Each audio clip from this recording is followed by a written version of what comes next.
So how cold is it? It got a little fresh last night.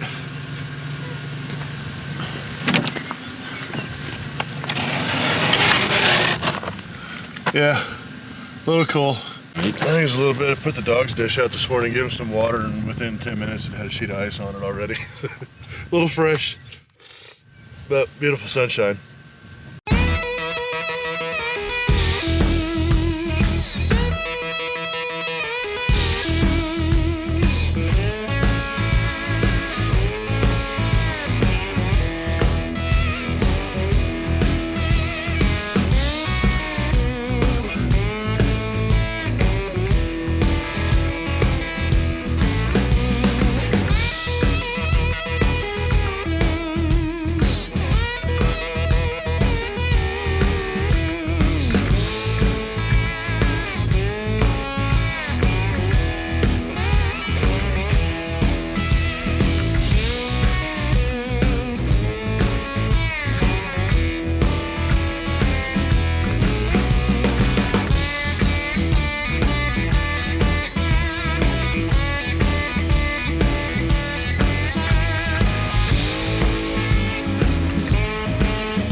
Waking to freezing temps and frost, we pack up and head back out on the route. We stop at Buffalo Springs, a well-known water source and once the headquarters of the XIT Ranch. You found this on the historical marker? Yes, I was just looking for markers nearby. Nice. We also stop for a few photos of abandoned homesteads along the way. That rickety old thing that's going to make a really cool picture? Whatever.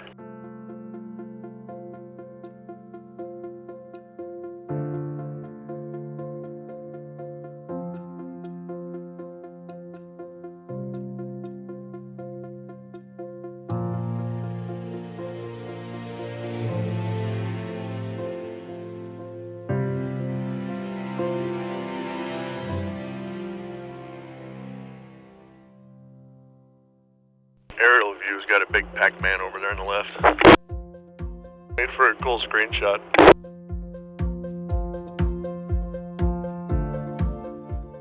As we pause at a crossroad near the town of Oslo, a local, curious about our group, stops to chat. He had just opened the Oslo Lutheran Church for the organist to practice and invited us to have a look inside the church. This beautiful, historic stone church dates from 1910. Anders Mort, a native of Norway, promoted the area to Norwegian communities in the Midwest and across the country. The town grew but declined in 1913 to 30 families after a severe drought and the railroad bypassed the area. Inside the church is a beautiful pipe organ.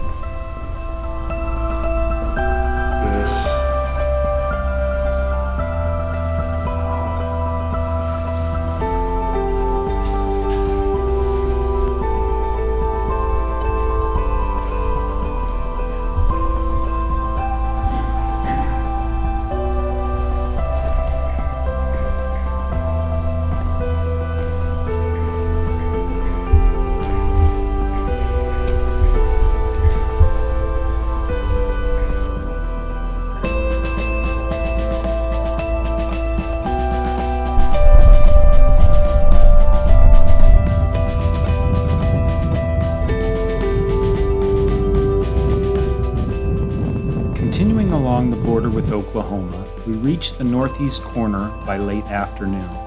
The area is farms and ranches, with wind-powered generators dotting the landscape. The terrain is mostly flat, with a few rolling hills to mix it up.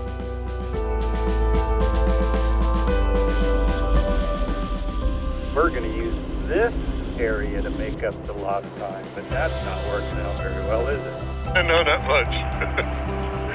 But it's worth it. This is unique. This is different. especially when we do the whole thing in one big sweep. We get to see it all, and that's, to me, the impressive part of this trip.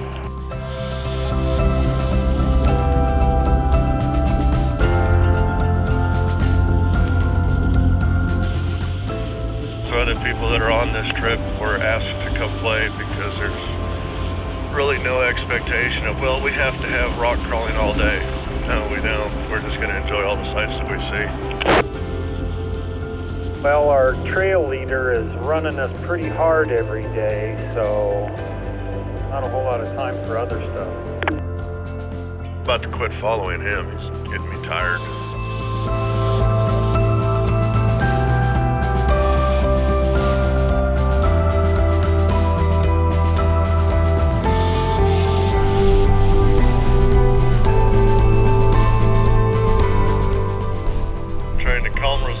Texting, answering emails, checking GoPro footage, and watching the radio to see if I'm recording, and also trying to keep the truck on top of the ruts. I failed at all of them. I'm just going to follow the ruts and drive.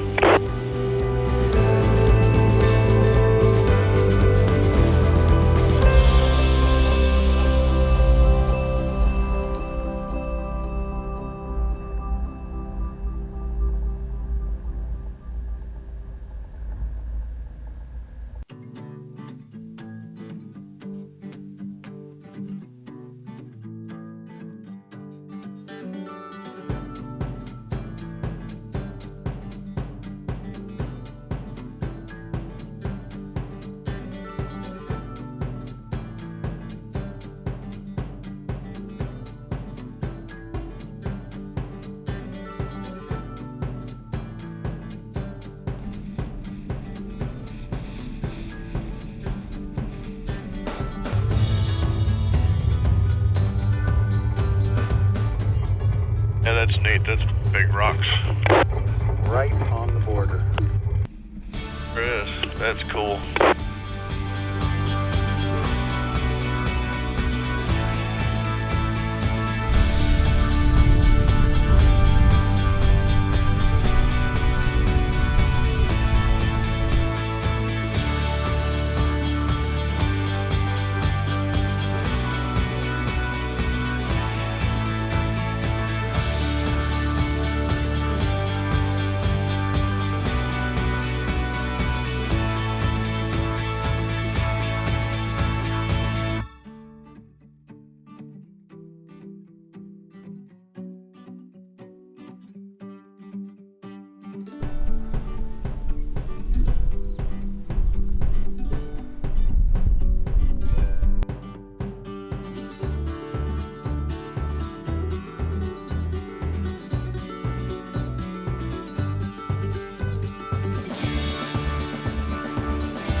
That tree will not quit.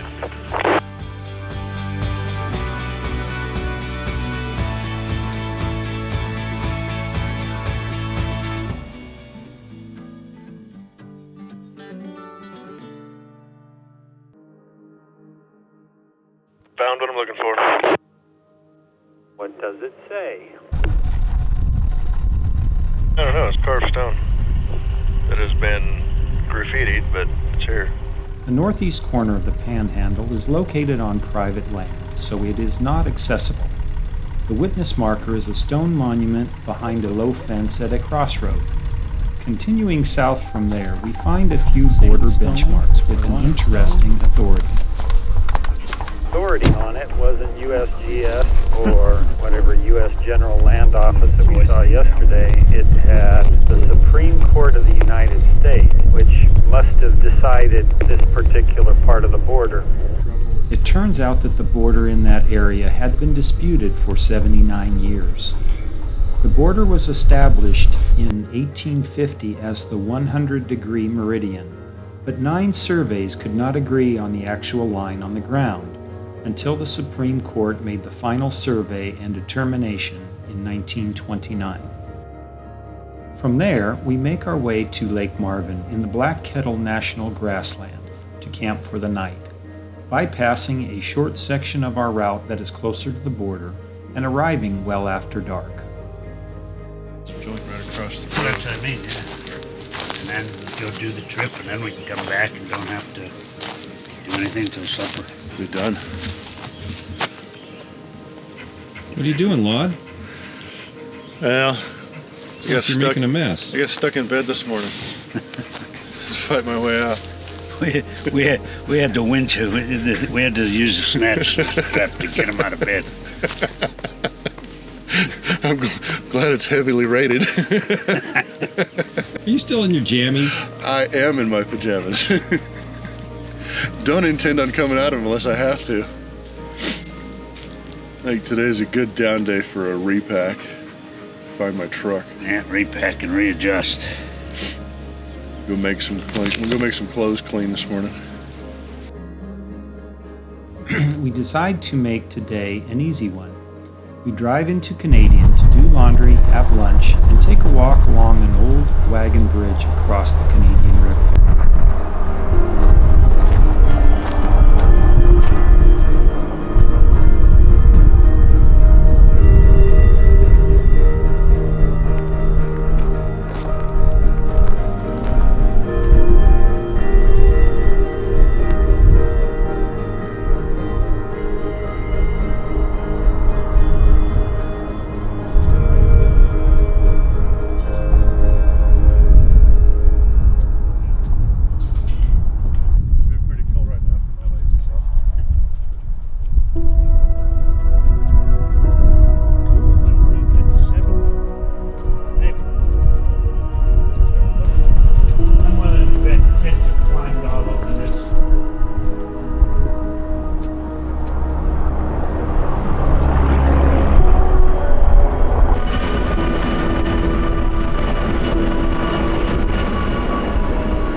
Then we backtrack to the town of Higgins to continue the route that we bypassed last night. We drive for a couple hours, then return to Lake Marvin for another night. This short section has some interesting and beautiful sights that we would have missed in the dark.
kind of a neat little section. I'm glad we didn't bypass it. Yeah, me too. I'm enjoying the rolling hills and twisting roads. And the relaxed pace.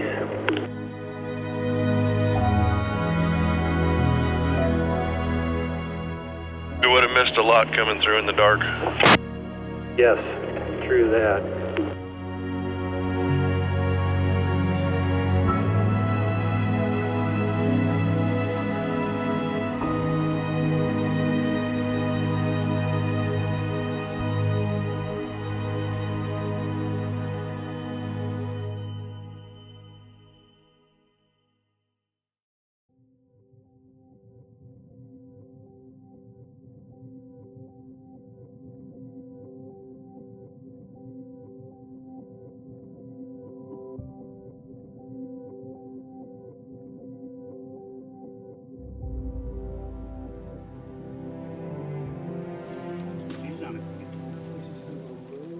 Dinner tonight is chicken quesadillas cooked on the scuttle.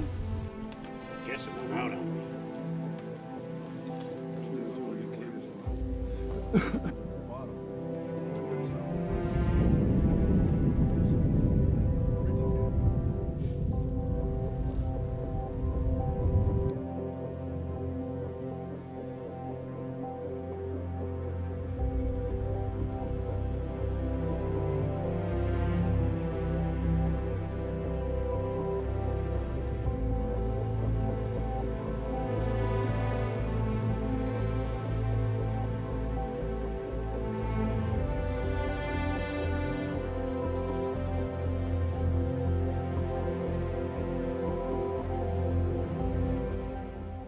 Leaving Lake Marvin, we head south from Canadian and stop at a historic stone schoolhouse near Wheeler. The marker says it was built of native stone in 1886.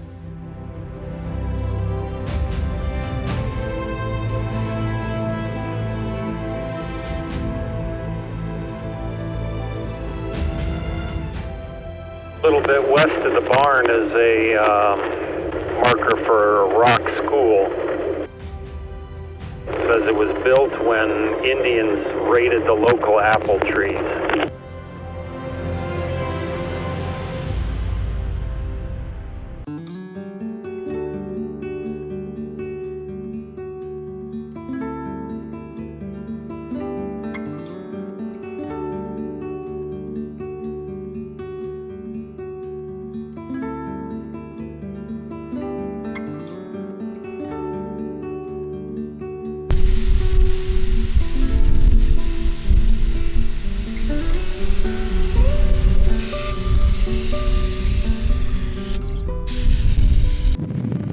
Take the air pressure down. That's the gives a little smoother ride. Highway pressure gets a little high. Pretty rough on the washboards.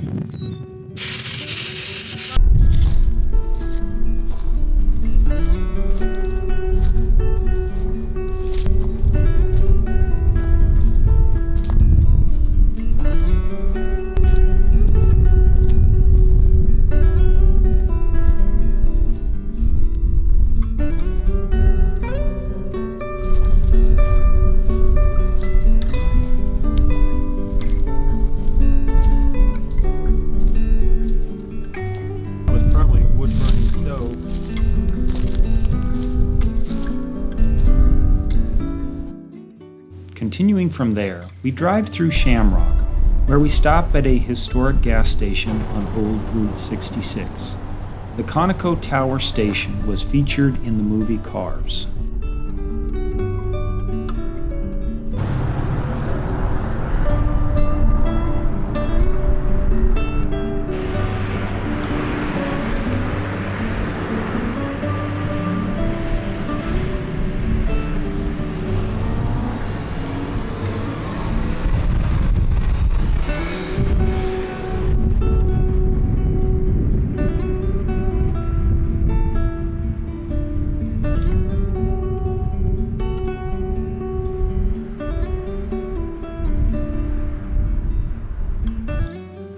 Then it's more back roads with grave sites and water crossings and bridges before crossing the Red River and continuing on to Copper Breaks State Park to camp, again arriving after dark.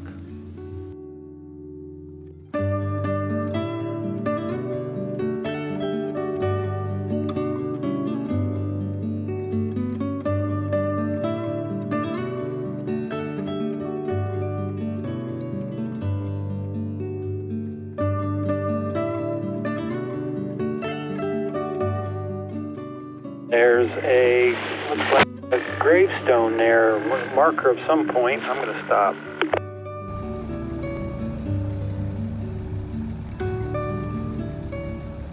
Beautiful resting place, though.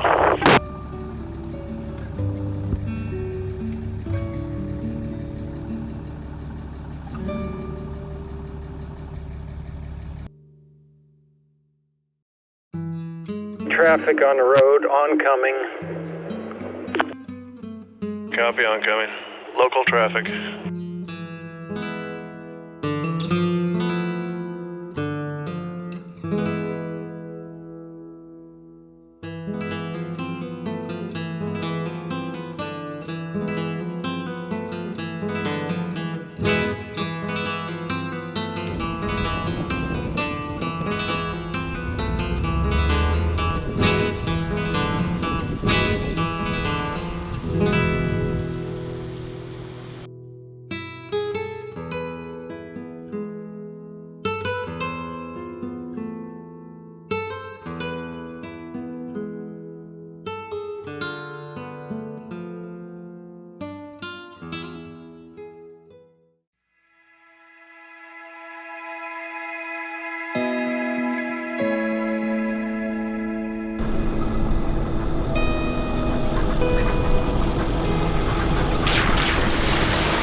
I think we should have tried the bridge.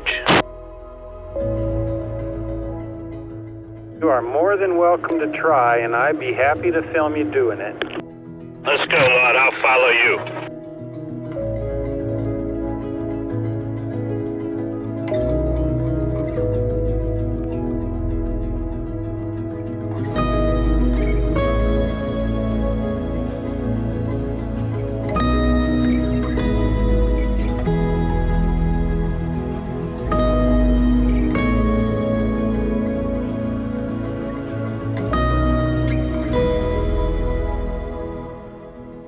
Wow, this is way down.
Join us next time as we follow the Texas border with Oklahoma along the Red River.